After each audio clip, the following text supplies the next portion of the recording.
తండ్రి, ఈరోజు మీరు మాతో మాట్లాడిన ప్రతి మాటను బట్టి నీకు స్తోత్రాలు.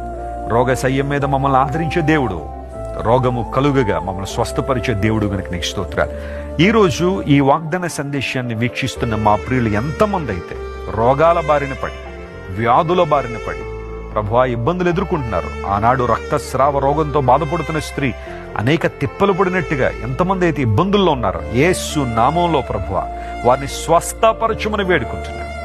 Father God, in the name of Jesus, we are releasing your power into your people's lives. వారి జీవితాల్లో మేలు కలుగు చేయండి, స్వస్థపరచండి. తద్వారా నీకు మహిమకరంగా వారు జీవించడానికి మీరే సహాయం చేయండి.